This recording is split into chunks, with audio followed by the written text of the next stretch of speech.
recommending then that once a major rev comes out, like 7.4 is current and stable and recommended now, but when 7.5 does come out, that would be the thing I should upgrade to? Or is it one of those like, wait around for a little while until it's fully baked and we get the bugs out and then go to 7.5.1 or 7.5.2 or something like that?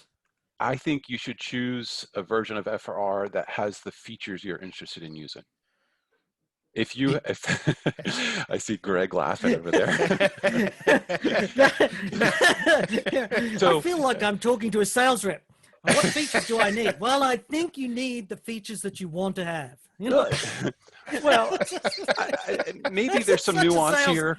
You're just reflecting my question back at me, which is a straight up sales technique. You know? Well, so why upgrade if I have something that's working? Upgrades are expensive, and they can be not only expensive, they can also be dangerous, right? So there's vetting time, there's making sure it works, and there's a risk involved with it. If you have something that's working for you, why upgrade? And that's why you see these 5 and 6 year cycles of people have before they upgrade versions of stuff.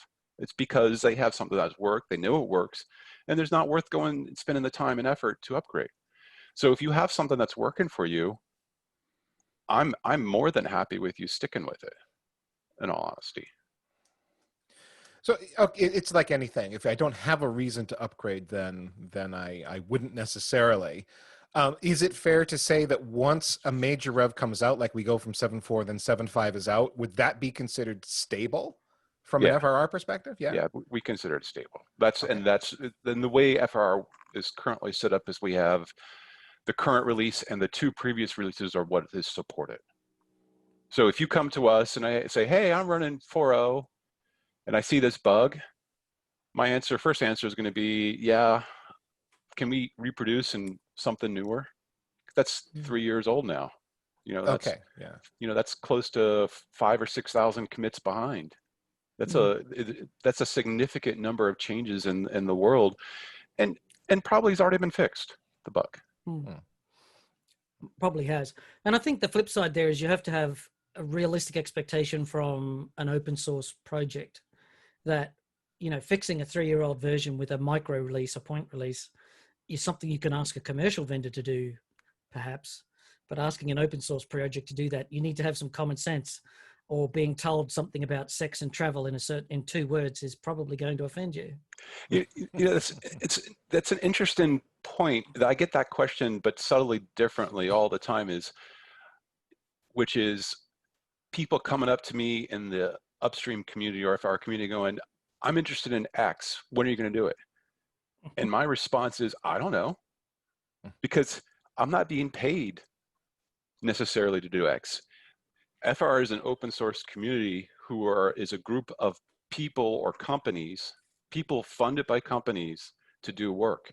And those companies have agendas or use cases that they're interested in. I shouldn't say agendas. Those companies have use cases they're interested in. Turns into an agenda, right? They have a use case to do a thing that becomes your agenda in, you know, whatever. That is the price we pay for open source, because open source is free, but it's also not free at the same time. And so I guess my whole point of raising the issue was to highlight to people, don't be stupid, ask smart questions. Understand that an open source project is either somebody who works for a vendor who's being paid to contribute to meet the use cases or the needs of the vendor that put them there.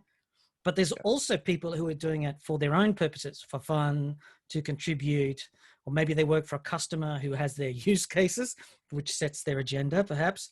So if you ask for feature X and expect it to be put in, you should be ready to be told no. And and potentially even stronger words like bugger off, or are you stupid, or why, if you want to pay for it. You know what I mean? Like, So to bring that point home, the last release had over 60 different committers. I can think of 2 people in that list of people who committed who are doing this in their free time.